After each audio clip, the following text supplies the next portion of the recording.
두 권의 주제도 예수 그리스도시고 각 권, 66권의 주제도 예수 그리스도시다. 이렇게 말씀해서 그것을 이제 조화롭게 만드는 과정이 우리들의 경건 훈련이다. 이렇게 말씀을 드렸습니다. 그러나 이제는 좀 더 전문적인 내용을 통해서 우리들이 성경에 대해서 이해해 보는 과정을 시도해 보려고 합니다. 이제 전문적인 과정에 들어가면 이제 예수님에 대해서는 좀 나오지 않고 이제 전문적인 지식들을 취득을 해야 합니다. 우리들은 지금 성경 개괄, 성경 전체를 이해하기 위해서 지금 우리들이 클래스를 시도하고 있는데요. 오늘은 좀 생뚱맞은 소리를 하는 시간 같아서 염려가 됩니다. 그렇지만 여러분들이 이러한 요소들을 잘 이해한다면 성경을 이해하는데 조금 도움이 되지 않을까 이러한 생각을 해봅니다. 그래서 우리들은 성경의 주제, 그 다음에 배경, 그 다음에 시간, 이거에 대해서 근데 이 앞전은 주제에 대해서 말했고 이번에는 이제 이 배경과 시간에 대해서 이야기를 하려고 하기 때문에 그렇습니다. 성경의 배경과 시간, 이것을 이해를 해야 성경을 분석할 수 있고 파악할 수가 있습니다. 저는 상당히 이제 보수적인 그러한 성향을 가지고 있다고 생각을 합니다. 그것은 모세 오경의 저자를 모세라고 생각을 하거든요. 그리고 우리들이 저는 총신에서 공부를 할 때 모세오경을 100% 모세가 썼느냐 이렇게 했을 때 모세오경의 마지막 부분은 신명기 마지막 부분은 여호수아가 썼을 것이다까지 인정을 합니다. 어떤 분들은 과격하게 100%를 모세가 썼다 이렇게 하신 분들이 있어요. 그래서 모세오경의 모세 저작설도 퍼센트에 따라서 또 다릅니다. 이러한 것들은 또 이제 모세오경 시간에 또 다루겠습니다만은 그러한 거에 이제 약간 보수적인 경향을 갖고 있다는 것을 참고적으로 이해하시면 좋겠어요. 그래서 우리들이 어떠한 사람의 강의를 들을 때 저 사람의 성향이 무엇인가, 신학적 성향, 그리고 좀 더 하면 정서적 성향, 또 더 잘 알면 이제 인격적 성향, 이런 것까지 다 안다면 커뮤니케이션 할 때 상당히 유익하다고 볼 수 있습니다. 그냥 훌륭하다. 인간은 모든 면에서 훌륭할 수 없기 때문에 훌륭하다 했을 때 실망하신 분들이 많이 있는 것은 그 여러 가지 면에서 완벽하지 못하는 면들이 발견되기 때문에 실망을 많이 하게 되는데요. 인간은 항상 부족한 면이 있을 수밖에 없죠. 그 부족한 면을 어떻게 해소하고 처리할 것이냐, 이러한 것이 인격의 기술이고 지혜와 지식의 산물이라고 볼 수 있습니다. 그래서 문제가 있다, 저 사람이 문제가 있다, 그렇기 때문에 나쁘다, 이렇게 평가하는 것은 율법이라고 봐야죠. 저 사람이 문제가 있다, 내가 도와서 저걸 어떻게 세울 것이고 완성시킬 것이냐, 이런 것이 지금 우리들이 시도하고 있는 학문에 있는 것입니다. 그래서 우리들이 눈이 있기 때문에 저 사람의 장단점을 파악할 수 있고 단점을 훨씬 빨리 파악할 수가 있어요. 그때 우리들이 그 단점을 사실대로 기술하면 그것은 그 사람에 대한 정죄가 되기 때문에 매우 주의를 해야 합니다. 그래서 우리들은 배움의 목적이 판단이지만 이 판단은 그 사람을 죽이기 위한 판단이 아니라 살리는 판단을 하기 위해서 훈련을 하고 있는 것입니다. 그래서 신학 신학은 영적인 사물이기 때문에 우리들은 영혼의 강령함을 위해서 어떻게 할 것인가, 이거에 대해서 이제 깊게 생각한다면 유익이 될 것이라, 그것이 합당할 것이라 생각하고요. 저는 예수 그리스도를 믿기 때문에 성경을 보수적으로 해석을 한다고 생각을 합니다. 어떤 분들은 예수 그리스도를 믿기 때문에 성경을 진보적으로 해석하시는 분들도 계시죠.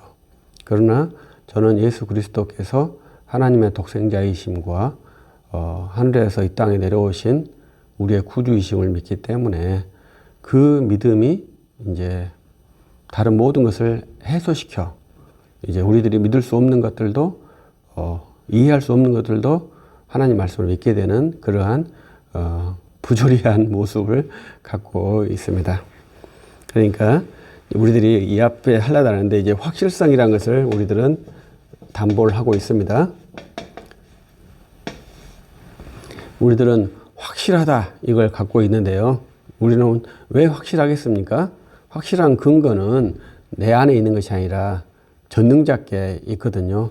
그래서 전능하신 주 하나님께서 이 땅을 창조하시고 우리를 사랑하시기 때문에 그 사랑의 확증이 십자가에서 표출되었고 그 주님의 죽으심 그리고 그 죄사함의 효력이 실제적으로 우리에게 일어났기 때문에 확실성을 갖고 있습니다.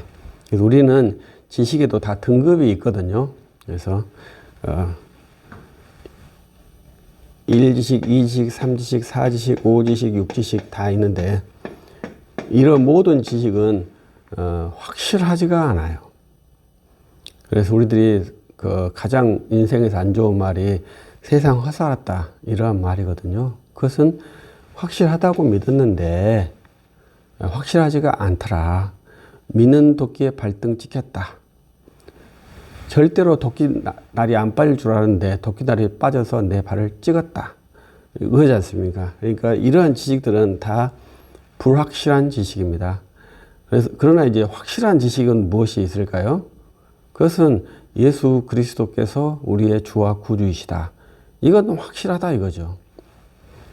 근데 성경의 해석은 불확실하거든요. 그것이 상당히 맹점이라요. 그래서 우리들이 그런 것을 해소하기 위해서 최선을 다해서 이해를 해야 합니다.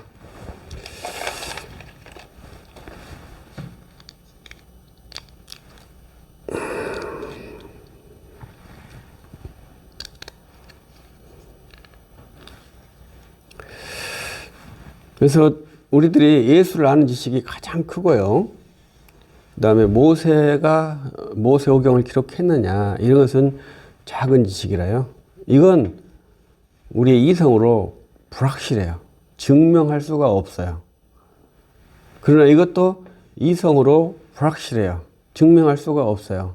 그러나 우리는 이 지식, 예수 그리스도께서 우리의 주와 구주가 된다는 이 지식이 확실해요. 너무나 확실해요.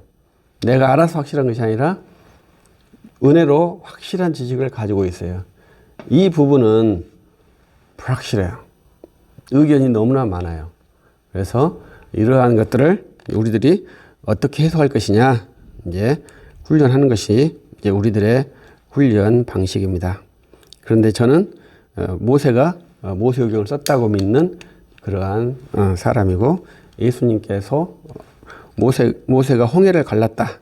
이것도 믿는 사람이고 예수님께서 물 위를 걸으셨다. 이것도 믿는 사람이고 그렇습니다. 이제 이것은 뭐 쉬운 지식은 아니에요. 그것을 증명할 수 있느냐? 증명을 못하죠. 그러나 이 지식의 그림자로 보면 이러한 것들은 굉장히 사소한 일이죠. 여호수아 시대 때 태양이 멈춰라. 태양이 멈췄느냐, 자전이 멈췄느냐. 이건 그렇게 중요한 지식이 아니죠. 왜? 그리스도의 지식이 가장 크고 놀랍거든요. 이 그늘 안에서는 이러한 지식은 잡다한 지식에 불과합니다. 그래서 예수 그리스도께서 나의 구주이신 그 십자가의 피의 보혈의 그 복음의 지식이 얼마나 부유한가, 얼마나 큰가를 안다면 이런 사소한 지식들은 아무런 의미가 없다고 봐야 되죠. 그런데 자유주의 신학자들은 이 지식을 가지고 이 예수 그리스도의 이해를 거꾸로 해소시켜 버렸죠. 그래서 예수님은 인간 예수다, 이렇게 만들어 놓은 상태입니다. 그래서 이러한 것들을 우리들이 이제 이해한다면 이제 성경에 대해서 좀 더 성경을 어떻게 해석할 것인가에 대해서 우리들이 빠르게 이해할 수 있습니다.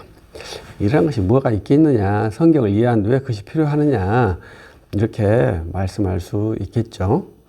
그러나 우리 텍스트를 이해한다는 것은 텍스트 정보를 우리들이 취합하는 거지 않습니까? 우리 성경은 모세부터 1500년 동안 40여 명의 저자가 기록되었다, 이렇게 이해한 거 아닙니까? 이것도 이제 정확한 지식은 아니지만 모세를 15세기 부인으로 생각하고 1세기로 생각하니까 약 1500년이 되는 것이고, 40명은 모두가 다 이름을 아시는 분이 아니지만 추론해서 40여 명으로 추론을 하고 있습니다. 이러한 정보는 그냥 정보에 불과할 뿐이죠. 그러나 이 정보가 나에게 영적으로 유익하냐, 이것이 이제 해석에 들어와 있는 것입니다. 근데 우리 이 괴로운 시간에는 이 정보를 취급하는 시간이에요. 정보를 어떻게 우리가 취합할 것이냐, 정보를 어떻게 배열할 것이냐, 이러한 이제 훈련들을 하는 것이 이제 괴로운 시간입니다. 그래서 여러분들이 성경을 읽을 때 그 이제 다양한 정보들을 이제 우리 메모리를 할 거 아닙니까?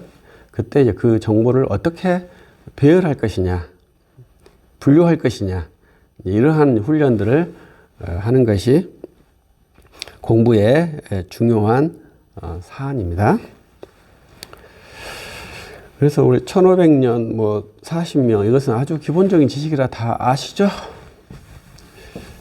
근데 오늘은 제가 여러분들에게 하고 싶은 말씀은 여러분이 생각하지 않으셨던 것을 이제 말씀을 드리려고 해요.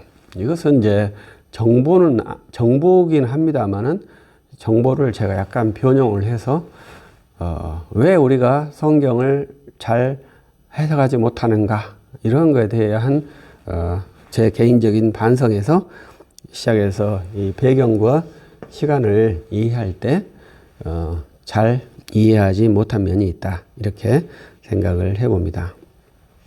먼저 이제 여러분들이 이해할 단어가 이제 오리엔탈리즘이라는 게 있습니다.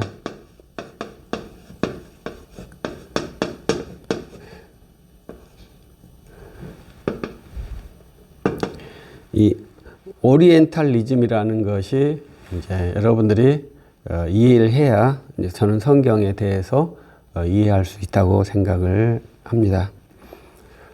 우리 이 앞주에 제가 소개했던 책의 특징이 무엇인지 아시나요? 네, 한국 사람이 아닌 외국 사람이 썼다는 것입니다. 우리들은 외국 사람이 쓴 저술들을 선망하기도 하고, 외국 사람이 쓴 저술을 중요하게 생각하기도 하고, 좀 더 우리보다 훌륭하다고 생각하기도 하는 그러한 의식이 있습니다.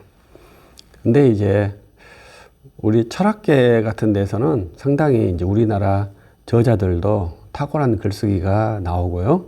우리 신학계에서도 가끔 이제 우리 학자들의 저술이 상당히 근원적인 데이터들이 나오기도 합니다.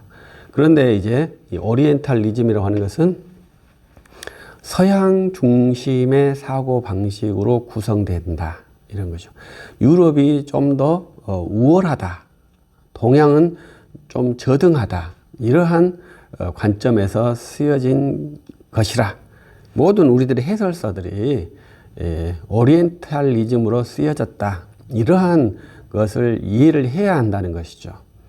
그래야 이제 우리들이 해석을 할 때 그 관점이지 않습니까? 이게 관점이거든요.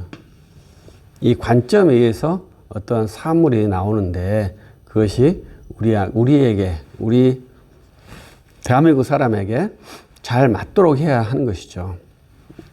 그런데 잘 안 맞으니까 이제 우리가 배운 거하고 우리 현장하고 약간의 이반되는 그러한 문제들이 발생을 해요. 그 중에 하나가 이 오리엔탈리즘이라는 거예요. 이제 지금은 이제 그 교회도 약간 분열이 일어났다고 합니다만은 우리 한국에서 가장 유명한 그 이단 종파 중 하나가 귀신파지 않습니까? 귀신파가 왜 유행을 했겠습니까? 귀신파의 아류들이 엄청나게 많죠. 베레아 아카데미를 졸업하는 사람이 엄청나게 많죠. 왜 그 사람들의 교회가 컸고 왜 한국에서 많이 유행했겠습니까? 그 귀신파의 그 이론은 오리엔탈리즘이 아니에요. 한국 사람이 만든 거예요. 그리고 우리 체질에 너무 잘 맞는 거죠. 그러니까 당연히 유행할 수가 있는 그러한 토양이 가능한 거예요.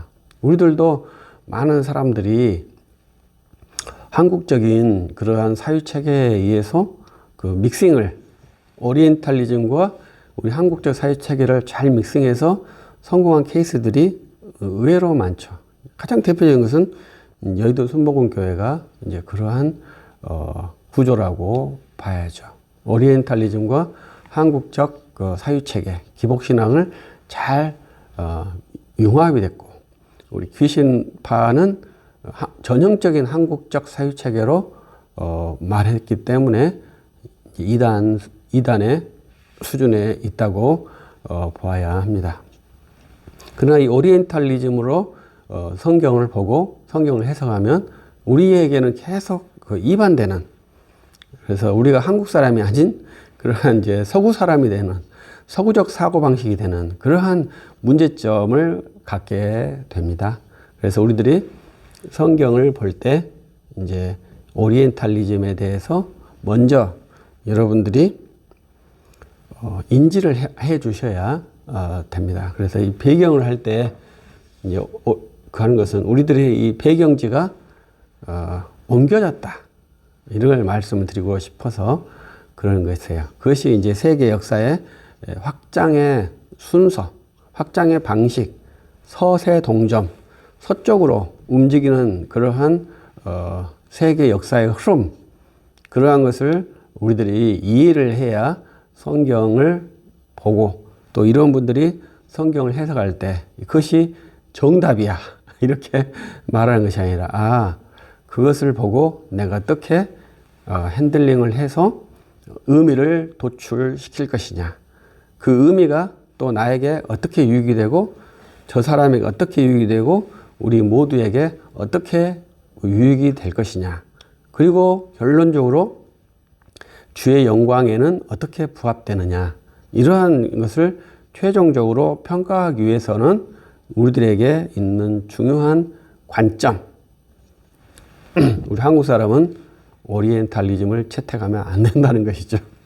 그런데 우리들이 좋아하는 그 많은 저술들은 오리엔탈리즘 관점에서 쓰여졌다, 이러한 것들을 한번 판단을 해보시면 좋겠습니다. 그래서 제가 루터와 칼빈을 굉장히 존경하는데 그분들이 한국 사람이 아니라는 것을 제가 지금은 심각하게 인지를 하고 있어요. 그래서 그분들은 그분 사회에서 최선을 다해서 주를 믿고 주의 교회를 세웠던 그런 우리의 믿음의 선진들이죠. 그러나 이제 그분들이 가지고 있었던 것이 우리에게 그대로 올 수 없다는 것을 제가 알고 있어요. 그러나 성경 시대는 다르죠. 성경은 뭡니까? 계시지 않습니까? 성경은 계시기 때문에 문화적 제약을 초월해요. 그럼 우리 신학의 산물은 문화적이기 때문에 시대적 배경에, 시대적에 제한되어 있어요. 그래서 그러한 것들을 우리들이 잘 이해하지 못한다면 이제 좀 어렵죠. 근데 우리들은 성경을 배우는데 왜 오리엔탈리즘을 계속 말하느냐. 이 성경 해설서, 개론서들을 볼 때 외국 사람들이 쓴 개론서를 우리가 보아야 하기 때문에 그렇습니다. 그래서 그분들이 최선을 다해서 정말 죽게 합당하게 헌신을 해서 이런 저술들을 출판하셨죠. 그러나 그분들이 쓰신 저술들은 우리 한국교회에 대한 배려는 거의 없다고 봐야 됩니다. 자기들의 교회, 자기들의 공동체에 제한된 그러한 용도죠. 그러나 이제 그것을 우리들이 한국에서 어떻게 접목시키고 활용할 것이냐, 이러한 것에 대해서는 우리들이 또 다르게 생각을 해야 되죠. 그러나 성경은 그렇잖아요. 성경은 예수님께서 요한복음 17장에서 기도하실 때 이들로 인해서 믿을 자를 위해서까지 다 기도를 하시잖아요.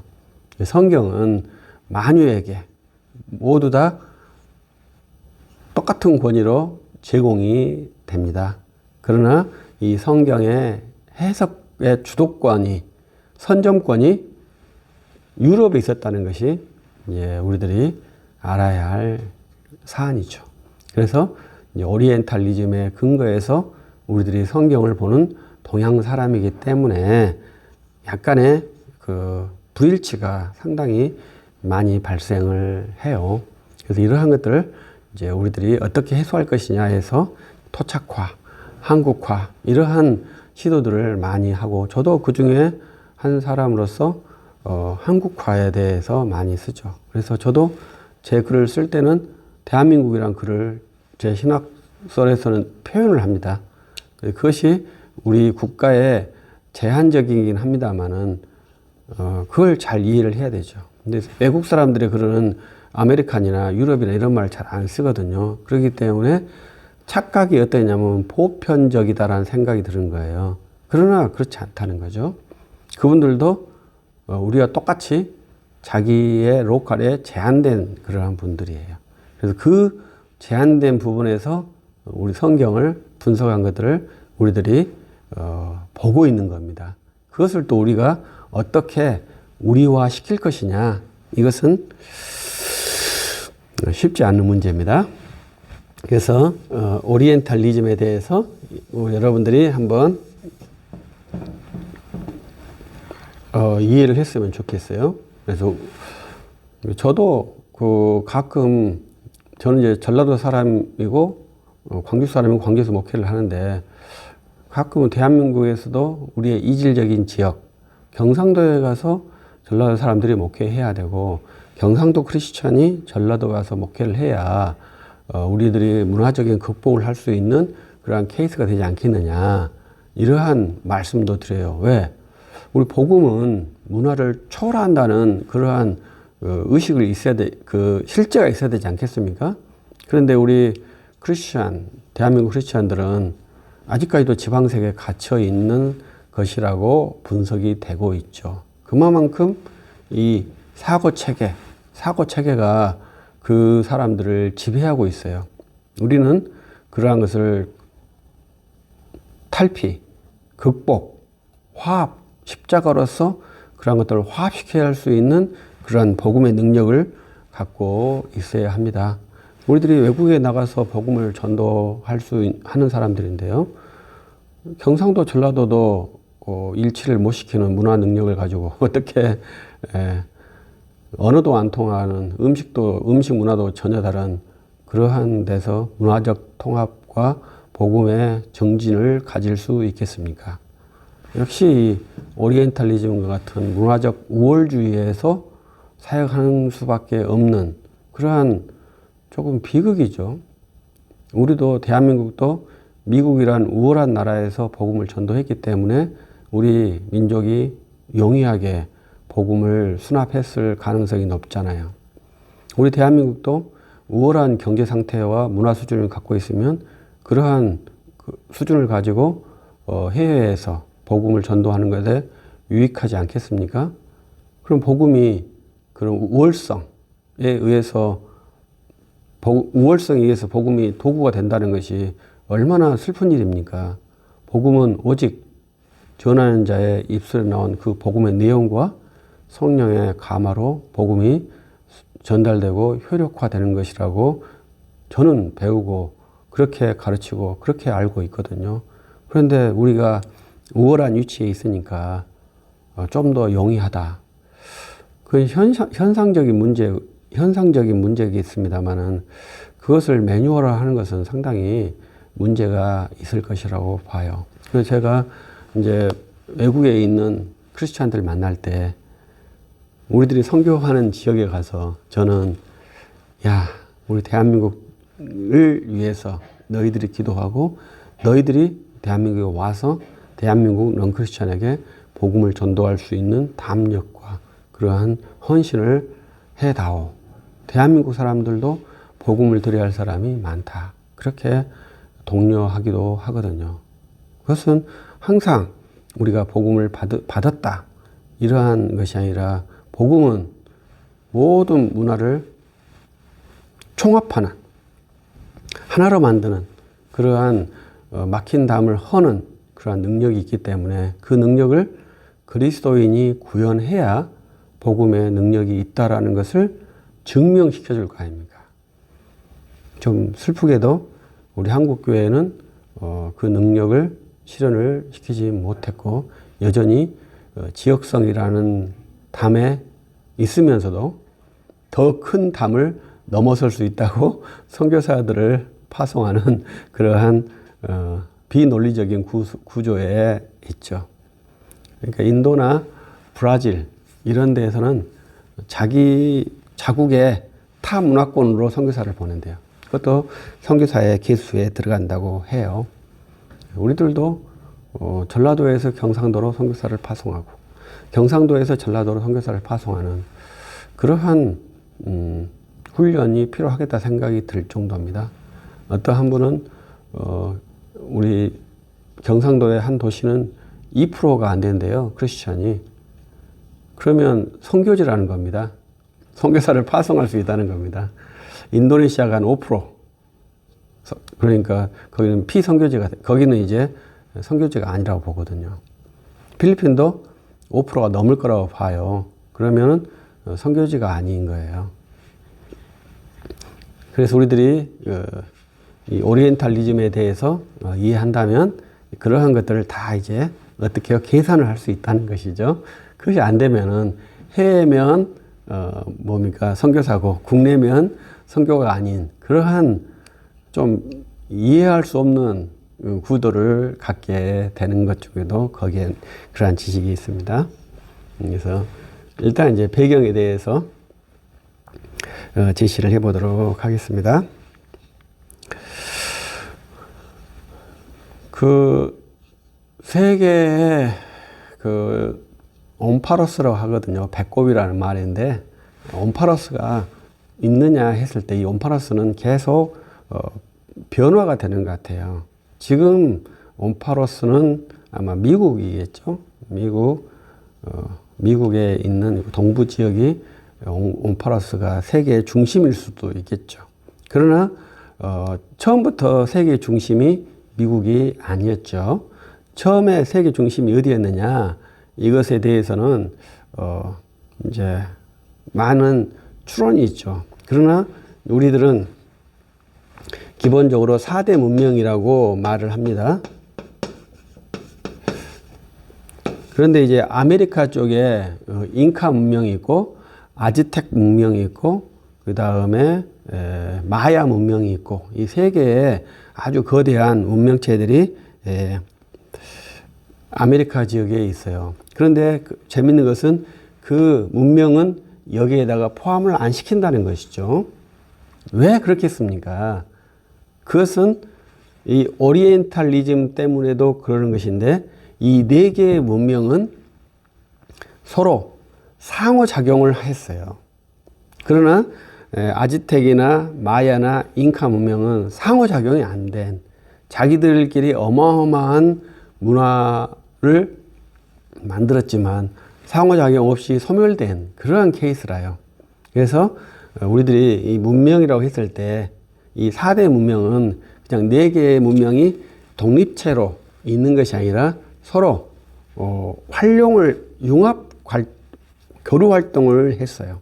그래서 이제 2개의 문명이 인도 문명, 그 다음에 황하 문명 이렇게 돼 있지 않습니까? 근데 이 2개의 문명은 성경과 전혀 관계가 없죠. 그러나 이 2개의 문명은 이 메소포타미아 문명과 이집트 문명과 교류가 되었다는 것이잖아요. 이 2개가 교류하는 시점이 실크로드라는 거잖아요. 그래서 이 문명은 계속 교류를 했어요. 언제까지? 지금까지 교류를 하고 있어요. 그래서 이런 것들을 우리가 이해한다면 왜 4대 문명인가? 또 어떠한 종교 집단에서는 홍산 문명이라고 해서 이 황하 위쪽에 심양 이쪽에서도 어마어마한 문명이 있었다 이렇게 주장하기도 하죠. 그러한 문명체들은 세계 곳곳에 다 흩어져 있습니다. 그런데 우리들이 그것을 문명으로 취합하지 않는 이유는 상호작용 때문에 그러죠. 문명은 서로 상호작용을 해야 돼요. 상호작용이 되었을 때 그 문명에 가치가 있어요. 그래서 우리 이 황하 문명은 굉장히 중요하죠. 왜? 서양 사람들이 자기들의 오리엔탈리즘을 갖고 있습니다만은 서양이 세계에서 가장 먼저 만든 것은 무엇일까요? 아마 전기기관차 이런 것만 자기들이 먼저 만들었지 그 외의 것은 다 동양에서 아니면 아라비아 지역에서 메소포타미아 지역에서 인도 지역에서 황하 지역에서 만들어 놓은 사물을 자기들이 가져간 거예요. 종이나 화약이나 유리나 천문학이나 모든 것이 다 이쪽의 부분에 있지 유럽에 있는 것은 거의 없다고 봐야 합니다. 그러나 다만 그들이 화약을 가지고 대포를 잘 만들었고 또 석탄을 가지고 기관차를 잘 만들었고 그리고 배 기술을 항해 기술을 잘 발현했고 이러한 것들을 통해서 이제 동양과 세계를 지배하면서 형성된 이 오리엔탈리즘이 있기 때문에 있는 것이지 이제 이 인도 문명과 황하 문명이 결코 약한 게 아니죠. 세계에서 가장 넓은 땅을 정복한 사람은 누구겠습니까? 징기스칸이거든요. 그런데 세계의 정복자라고 하면 누구를 생각하신 줄 아시나요? 알렉산더를 생각하거든요. 두 번째 생각하는 사람은 나폴레옹을 생각합니다. 그 징기스칸은 가장 넓은 면적을 점령한 그러한 정복자지만 세계에서 그를 위대한 정복자라고 평가를 안 해요. 왜 그렇겠습니까? 징기스칸은 문화에 대해서는 배려가 없거든요. 정복에서는 기능이 발달되었지만 문화에 대한 배려가 없는 정복자예요. 나폴레옹은 유명한 일화들이 많아요. 왜냐하면 그는 전쟁 가면서도 차에다가 책 수레를 가지고 다녔다고 하는 그런 사람이잖아요. 그 정도로 문화에 대한 인식이 있었죠. 그래서 그가 중동 지역을 점령할 때 이 고대 근동 지역에 있는 유물들을 프랑스로 많이 탈취해 갔지 않습니까? 그런 것들이 이제 정착이 되어서 우리나라에 있는 유물들도 탈취해 가기도 했죠. 그래서 자기들이 그 고대 유물의 원본들을 가지고 있는 것이 프랑스 루브르 박물관이고 영국의 대형 박물관 아니겠습니까? 그것은 정복자들이 갖고 있는 그 문화적 심성이에요. 그것이 있어야 정복자가 될 위대한 정복자라는 것이죠. 그래서 우리는 이 4대 문명에서 성경에 나타나는 것은 메소포타미아와 이집트 문명이에요. 지도를 한번 그려본다면 쉽게 이런 식으로 되어 있다고 하죠.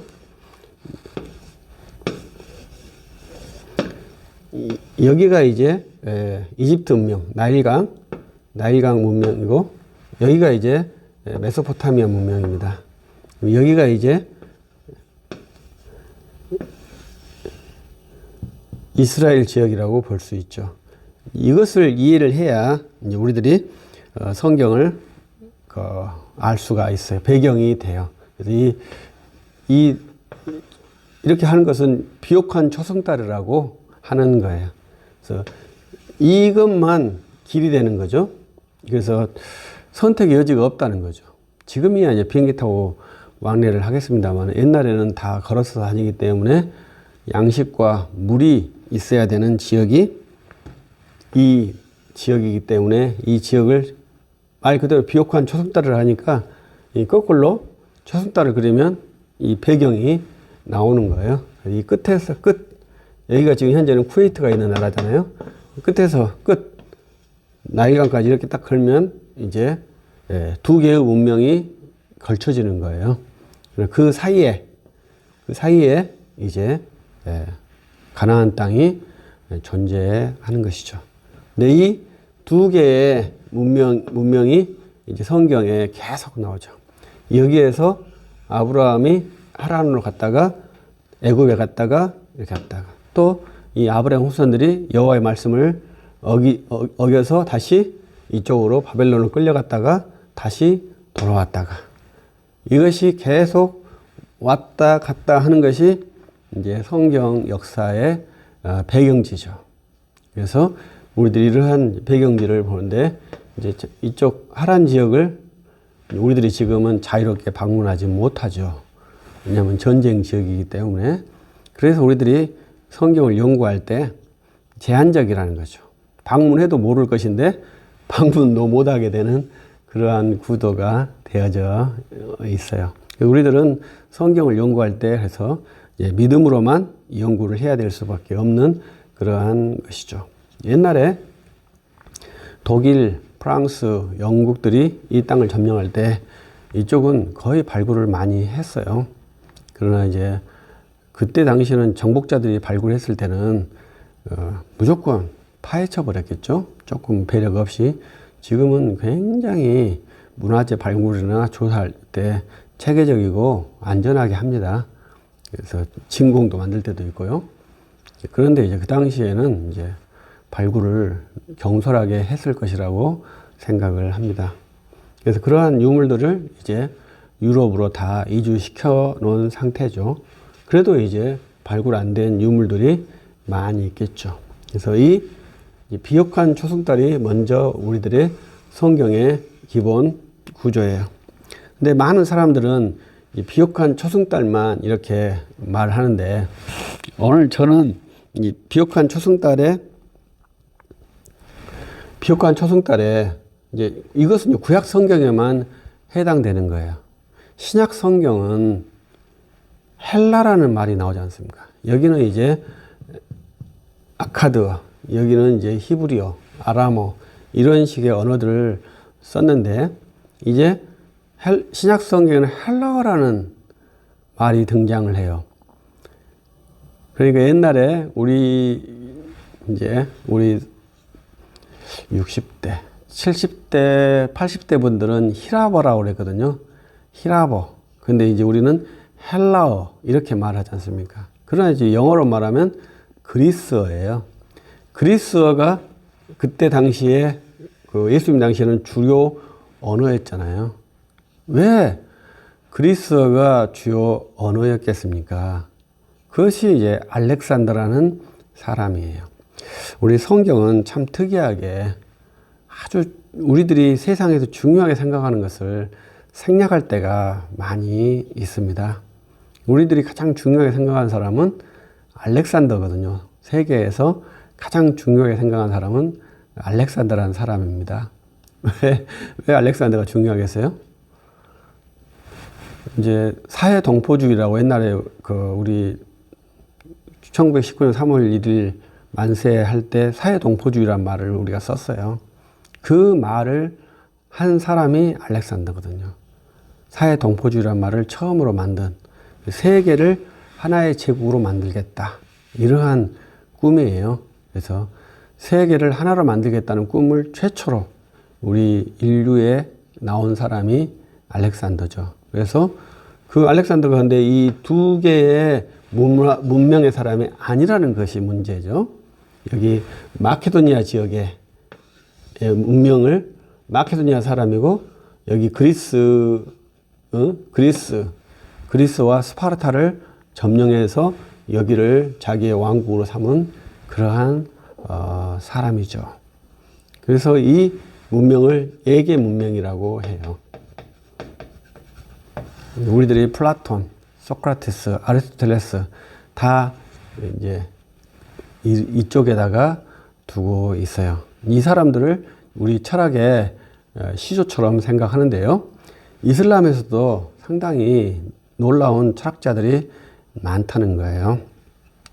그래서 이제 우리들이 플라톤, 소크라테스, 플라톤, 아리스토텔레스를 최고의 철학자로 본다. 그것은 뭐예요?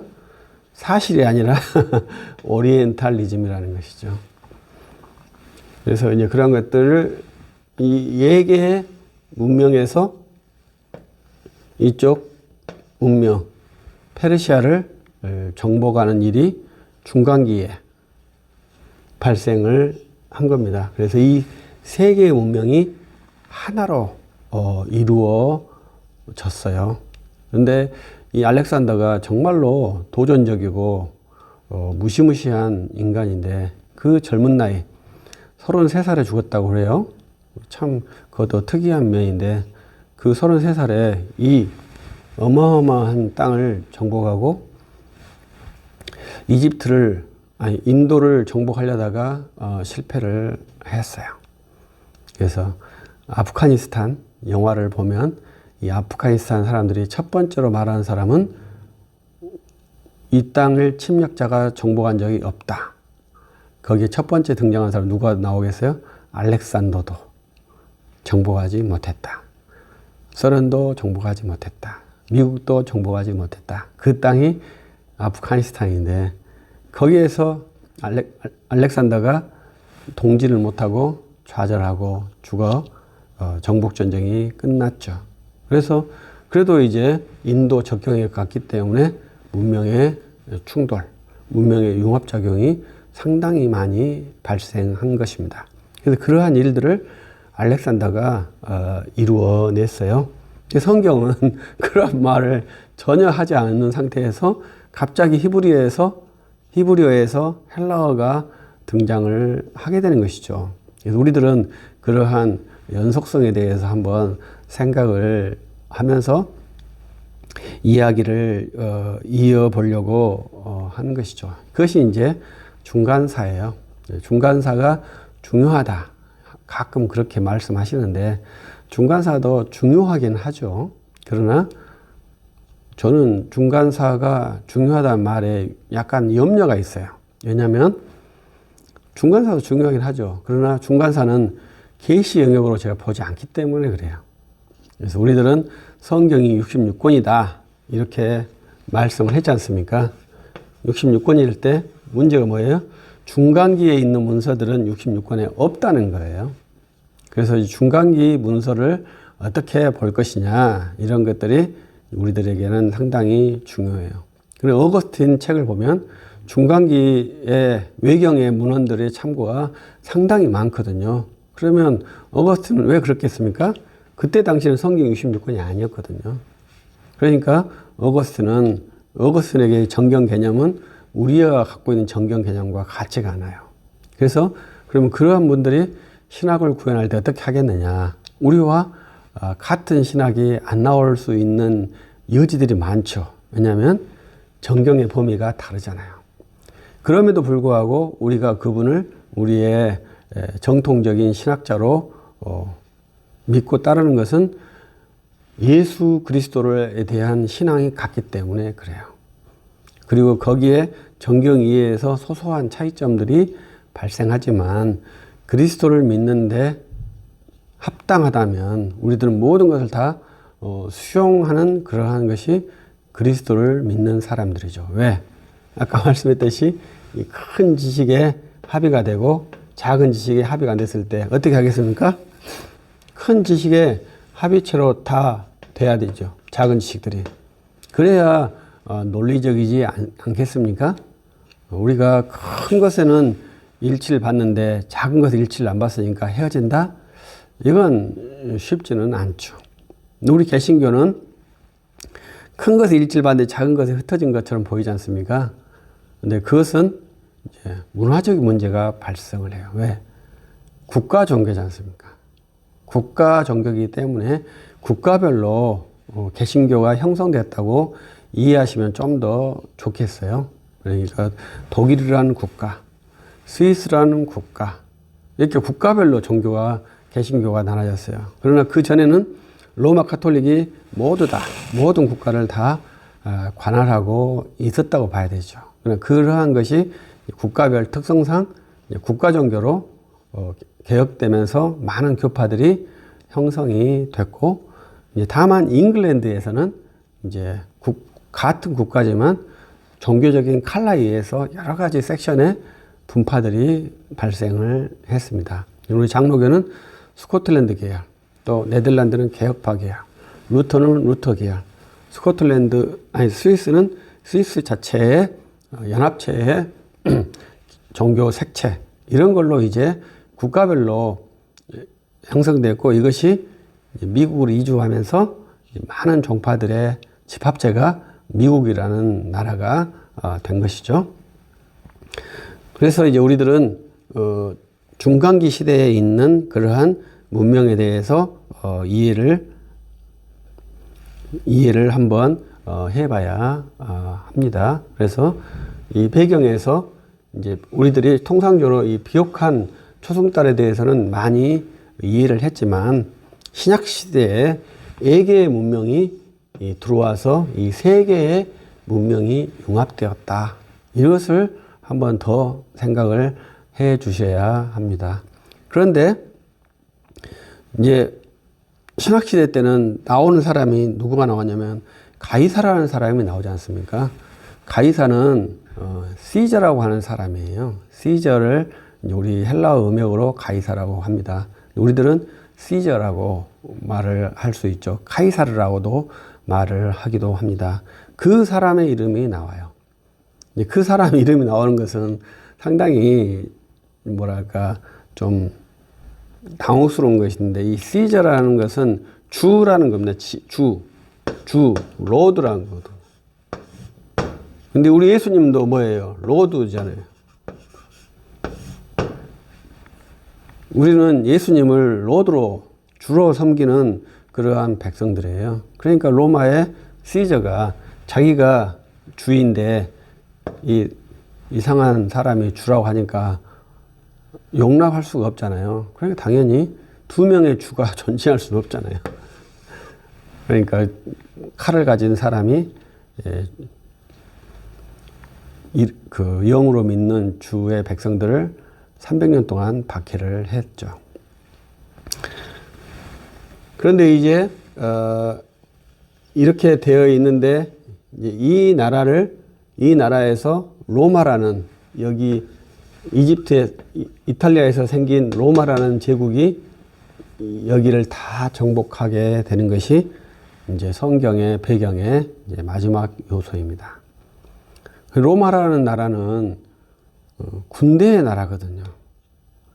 군대의 나라이고 문화가 없어요. 군대만 있지. 그래서 강력한 군사력과 강력한 군사력에 근거한 경제력은 있지만, 문화는 이 에게의 문명, 알렉산더의 문화를 채용을 한 것이 로마의 문화라고 봐야 되죠. 그래서 로마의 주요 언어는 자기들의 라틴어하고 헬라어의 언어를 함께 사용한 것이죠. 왜? 이쪽 문화를 자기들의 문화로 가져와야 되니까. 그래서 우리들이 뭐 주피터라고 하고 제우스라고 하기도 하고, 이게 헬라의 신과 로마의 신이 같죠. 이름만 다를 뿐이에요. 그런 것들을 보면 이제 어떻게 로마가 문화화를 했는지 한번 추론을 해볼 수도 있다고 봐요. 로마가 이 땅을 다시 정복하면서 로마가 이제 스페인에서부터 북아프리카, 그다음에 인도까지 이러한 제국을 만드는 것이 로마 제국이에요. 그래서 이 제국이 예수님 당시의 성경 배경에 있는 것입니다. 그래서 이 제국까지를 이해를 해야 성경 배경, 그래서 이 초승달에서 4개의 문명이 함께 연합되었고, 이 아주 강력한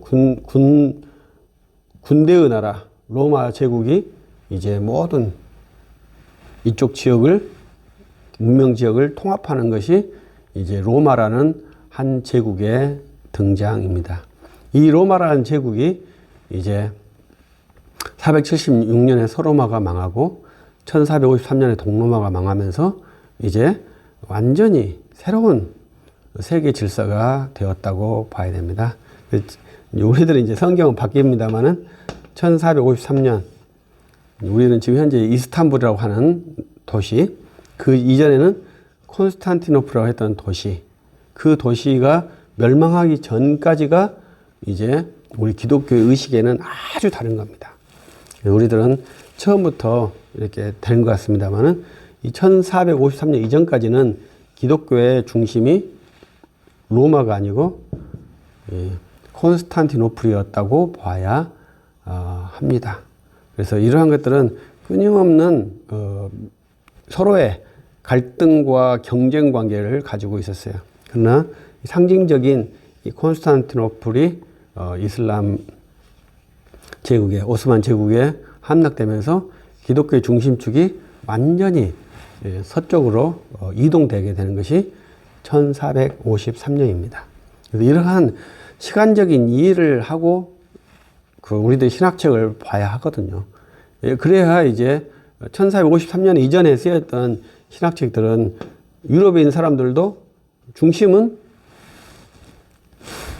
그쪽이 있다 이거죠. 그 중심에 대해 생각해 봐야 하는 것이죠. 우리들도 글을 쓸 때, 사유를 할 때 중심이 어디냐를 잘 생각을 해 봐야 돼요. 우리의 중심은 미국에서 우리가 신앙을 받았기 때문에 미국이 우리의 중심이다. 옛날 우리 목사님도 그렇게 많이 말씀을 그렇게 했던 것 같아요. 근데 이제 우리들도 이제 100여 년 신앙을 하면서 몇 대 오면서 우리들의 신학을 하고 주님을 믿고 섬기면서 우리 한국적인 기독교 문화들을 상당히 많이 형성을 하고 있거든요.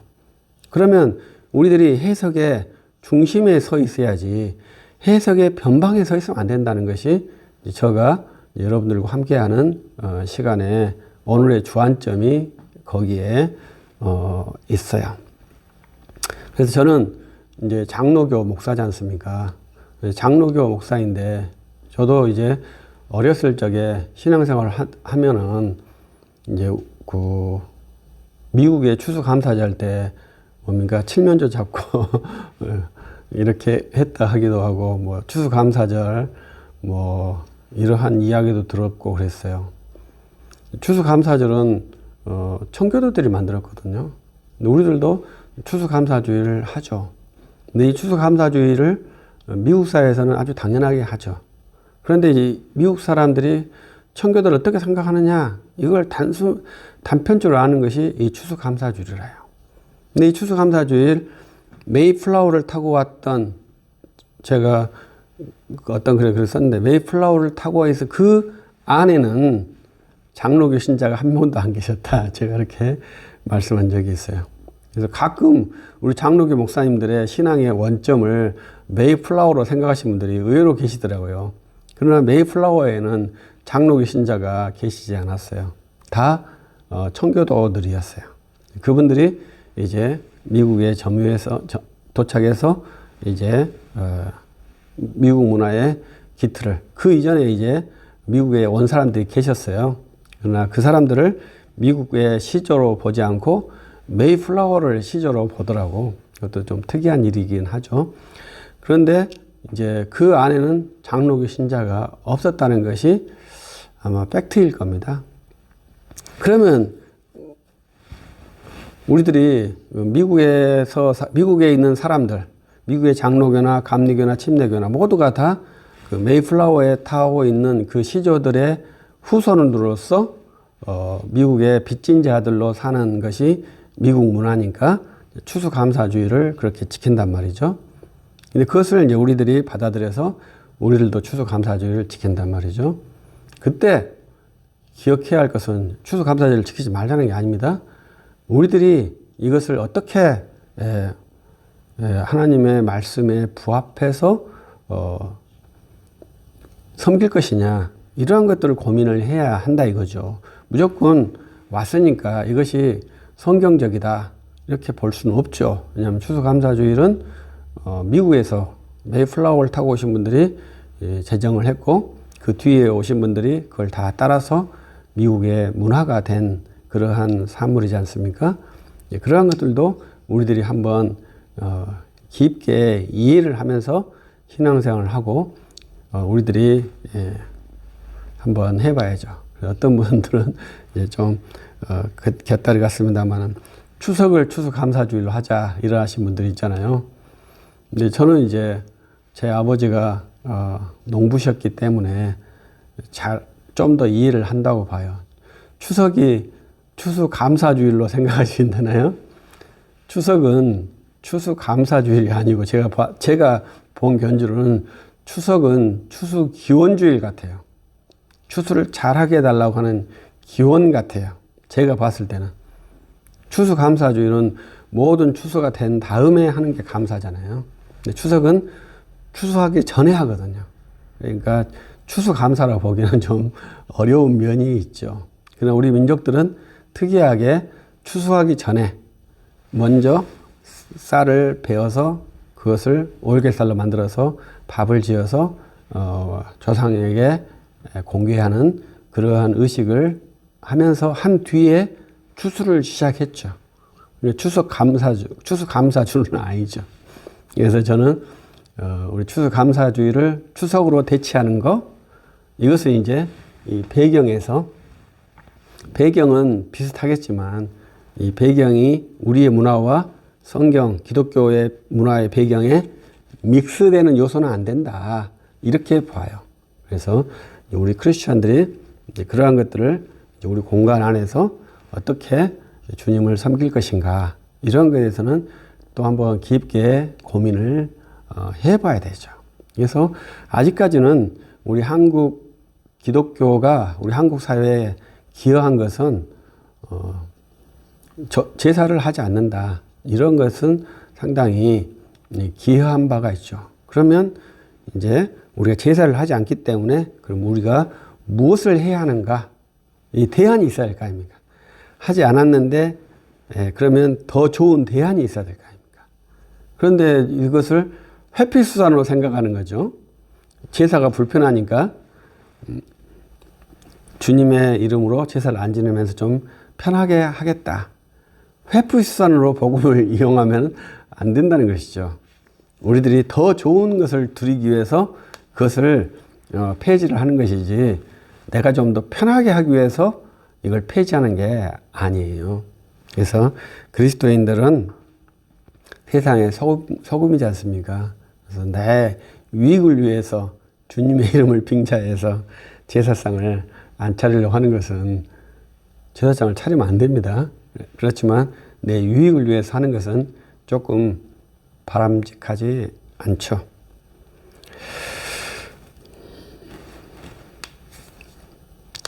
그래서 우리들이 오늘 이 시간에는 성경 배경에 대해서 시간까지 하려고 했는데 배경에서 시간이 너무 많이 소요되고 있습니다. 그래서 이제 배경을 이제 로마 제국까지 이렇게 다 보아야 하는데, 우리들이 이제 기본적인 책에서는 항상 비옥한 초승달까지만 제시를 해 주시더라고요. 그러면 이제 비옥한 초승달을 다 아는데 예수님 당시에 들어왔던 헬라어의 사건이나 예수님 당시에 있었던 로마 제국의 사건, 이러한 것들을 잘 알지 못하게 되는 요소가 있고요. 또 이 로마 제국이 멸망한 다음에 이 멸망의 주도권이 프랑스로 옮겨갔고 이 주도권이 다시 영국으로 갖게 되고 이 영국에서 다시 미국까지 가게 된 것이 지금 서세 동점 세계 역사의 흐름인데 이제 최근에 이제 중국이라는 나라가 아니다. 우리 황하 문명이 세계의 중심이다. 이렇게 해서 다시 부상하기 때문에 세계의 경제에 큰 갈등이 발생하는 요소가 되는 것이죠. 그래서 이 문명과 문명은 항상 교류하면서 충돌하면서 세계는 발전을 했어요. 그 속에 이스라엘이 있었고요. 우리 이 문명과 문명이 충돌한 속에 교회가 있습니다. 그럼 이 교회는 이 어마어마한 군사력과 경제력이 충돌하는 문명 속에서 어떻게 있어야 되겠느냐. 이게 성경은 그 놀라운 사람들에 대해서 사건에 대해서 한마디도 말씀 안 한다는 거죠. 그러니까 우리들이 에스더의 남편이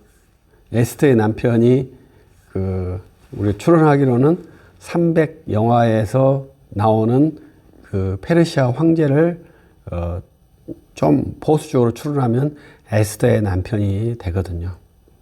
그러니까 제가 300이라는 영화를 좀 안 좋아한다고. 왜? 페르시아 군대를 완전히 괴물로 악의 집단으로 악마화시켜서 영화를 만들어 놨어요. 저는 에스더를 좋아하기 때문에 에스더의 남편도 그렇게 나쁘게 생각하지 않는데. 그런데 그러한 세계에서 가장 유명한 전투, 마라톤 전투, 이러한 것에 대해서 성경은 한마디도 말씀을 안 하셔요. 우리들이 정말로 놀라운 것들을 그렇게 봐야 돼요. 문명과 문명은 충돌하면, 러시아와 우크라이나 충돌은 문명과 문명의 충돌이 아니죠. 가벼운 충돌이죠. 국지전이잖아요. 세계가 흔들릴 정도로 큰 전쟁이지만 국지전이죠. 그러나 세계 전쟁이 일어나는 문명과 문명이 충돌하는 전쟁이 발생하더라도 주님은 오직 죄인을 찾아서 구원하시는 구원의 관점을 둔 것이 성경이에요. 우리는 성경을 공부하는 사람이고 또 한 발에는 세상에 있는 사람이에요. 이 두 개의 관계를 해소하는 것이 우리 그리스도인에게는 아주 중요한 것이에요. 루터와 칼빈은 그래서 두 왕국 이론이라는 것을 만들어냈어요. 로마 가톨릭에는 두 왕국 이론이 없죠. 왜? 교회의 가르침이 전부니까. 우리는 교회의 가르침도 매우 중요하지만 또 직업 소명론에서 삶 속에서 있는 이 가치도 매우 중요하거든요. 이 두 가치를 구현해내는 것이 우리 그리스도인들에게 굉장히 중요하다는 것이 우리 개혁파들이 갖고 있는 그러한 갈등이기도 하고 복이기도 하고 훈련이기도 하는 거예요. 이제 그러한 것이 우리 성경의 배경 속에서 어떻게 주님이 자기 구원을 이룩하셨는가 이런 것을 쭉 살펴보면서 우리들도 그럼 이 세상 속에서 어떻게 그리스도의 구원을 이루어 갈 것인가 이런 것에 대해서 함께 고민할 수 있는 그러한 계기점이 되는 것이죠. 그래서 우리들이 성경 배경은 단순하게 비옥한 초승달이고 여러 개의 문명이 병합되는 과정에 있었다. 이렇게 이해를 한다면 그 지식은 그냥 한마디로 끝나죠. 비옥한 초승달 얼마나 많이 들으셨습니까? 그러나 그 비옥한 초승달이 도대체 뭔데 하면 이 두 개의 문명의 교류, 문명의 융합. 그래서 이 두 개의 문명을 융합한 사람이 이제 성경에 나오면 바벨론이거든요. 바벨론이 이 이집트 문명을 해서 바벨론이 융합시켰고 알렉산더가 이 융합시킨 것을 또 융합시켰고 로마가 이걸 다 먹으면서 융합시킨 거죠. 그래서 로마가 가장 큰 문명인데 제국이 되는데 이 네 개의 문명이 지금 아직도 융합이 안 돼요. 인도라는 아주 강력한 인구가 많은 그러한 제국이요. 그 나라가 지금도 독립적으로 주도권을 가지고 있고, 그와 동등한 인구가 많은 중국이 자기의 문명권을 갖고 있어서 세계는 여전히 이 문명의 갈등 속에 있는 것이죠. 우리는 그 속에 대한민국이라고 하는 그 지점에서 주님을 믿고 있는 사람으로서 대한민국에서 어떻게 이 세계를 운행하시는 주님을 바라보고 믿고 주님의 복음을 전할 수 있을 것이냐, 이런 것을 한번 깊게 생각해 보면서 성경을 보신다면 성경이 조금 더 입체적으로 보이지 않을까, 이렇게 한번 생각을 해 봅니다. 오늘은 여기까지 하도록 하겠습니다. 기도하십시다. 전능하신 하나님 감사합니다. 오늘은 성경의 역사의 배경, 그리고 이 성경 배경의 역사의 흐름을 간략하게 살펴보았습니다. 우리에게 주신 계시의 말씀, 성경을 잘 읽고 상고함으로 우리의 영혼이 주께 향하게 하시옵고, 우리의 영혼이 주님의 말씀을 이해하고 주님의 말씀을 실천할 수 있도록 인도해 주옵소서. 우리들의 이 공부가 미력하지만 교회에 유익되게 하시옵고 주님께 합당하게 될 수 있도록 되는 귀한 훈련이 되게 하옵소서. 감사합니다. 주 예수 그리스도 이름으로 기도합니다. 아멘. 수고하셨습니다.